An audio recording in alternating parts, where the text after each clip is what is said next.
Le monde semble respirer. Depuis quelques heures, une annonce a changé l'atmosphère globale. Une trêve. Un moment de calme dans une région qui, depuis plusieurs semaines, semblait prête à s'embraser totalement. Mais derrière ce calme apparent, une question s'impose. Est-ce réellement une désescalade? Ou simplement une pause avant une nouvelle montée de tension? Depuis plusieurs années, les tensions internationales n'ont cessé d'augmenter. Ce que nous vivons aujourd'hui n'est pas une crise isolée.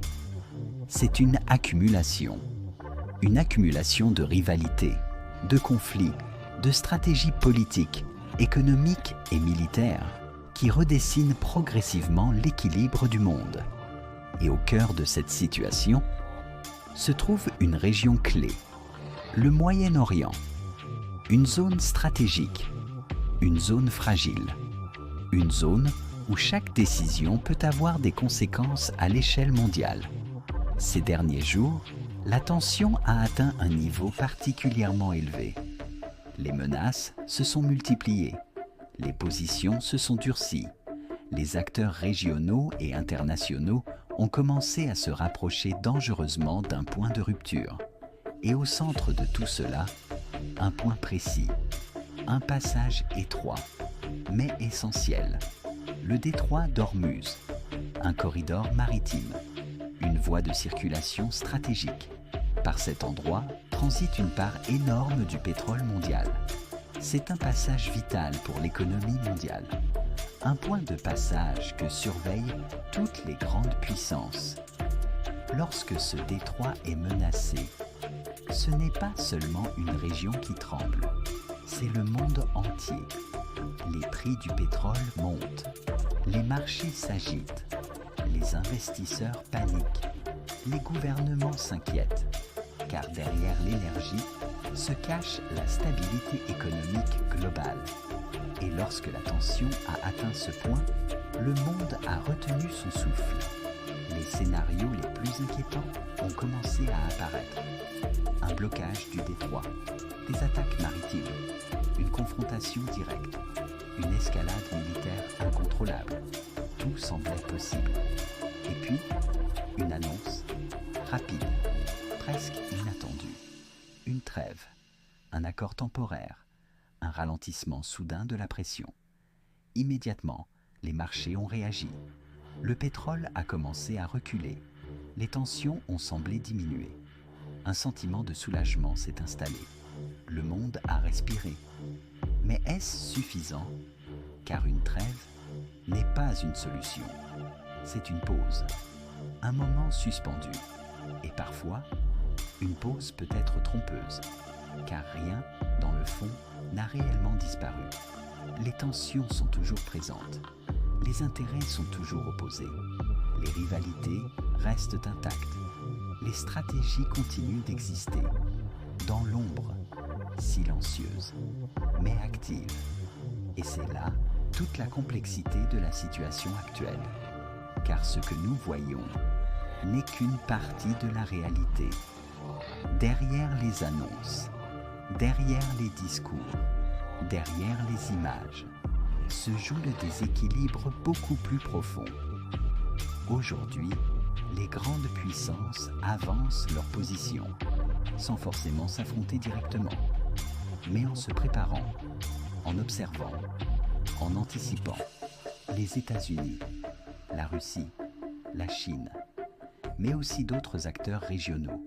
Chacun poursuit ses intérêts, chacun défend ses positions, chacun se prépare à différents scénarios. Et dans ce contexte, la moindre étincelle peut provoquer un embrasement. La trêve actuelle peut être interprétée de deux façons. Pour certains, c'est un signe positif, une preuve que le dialogue est encore possible, que les tensions peuvent être contenues, que le pire peut être évité. Mais pour d'autres, c'est simplement un répit, un moment utilisé pour se repositionner, se renforcer, analyser la situation. Car dans les grandes crises internationales, le calme est souvent fragile. il peut disparaître aussi vite qu'il est apparu. Et c'est ce qui rend cette période particulièrement incertaine. Le monde est aujourd'hui interconnecté. Tout est lié. Une crise énergétique impacte l'économie mondiale. Une tension militaire influence les marchés financiers. Une décision politique modifie les alliances internationales. Ce qui se passe dans une région peut affecter le monde entier. Et aujourd'hui, plusieurs crises se croisent, plusieurs tensions s'accumulent, plusieurs enjeux se superposent. Ce n'est pas une seule situation. C'est un ensemble, un système complexe, un équilibre fragile. Alors, faut-il se rassurer? Ou au contraire, rester extrêmement vigilant? La réponse est nuancée. Oui, cette trêve est une bonne nouvelle. Elle permet d'éviter une escalade immédiate. Elle donne du temps. Elle ouvre une possibilité. Mais non, elle ne règle rien en profondeur. Les causes des tensions sont toujours présentes. Les désaccords restent entiers. Les rivalités ne disparaissent pas.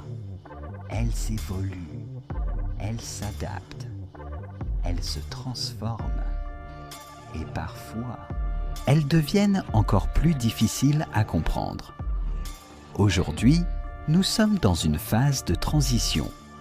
Une période où le monde change, où les équilibres se redéfinissent, où les rapports de force évoluent.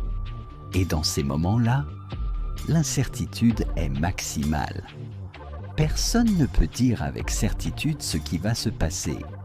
Mais une chose est sûre, les décisions prises aujourd'hui auront des conséquences durables. Peut-être pour des années, peut-être pour des décennies. C'est pour cela qu'il est essentiel de comprendre, de suivre, d'analyser. Car derrière chaque événement, il y a des enjeux, des intérêts, des stratégies, des objectifs. Et ces éléments façonnent le monde de demain.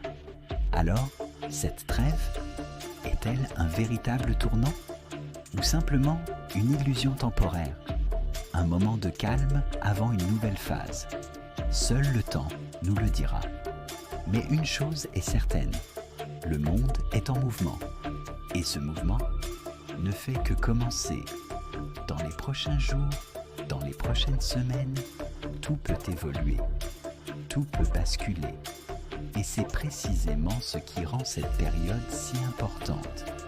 Restez attentifs, car ce qui se joue aujourd'hui définira le monde de demain.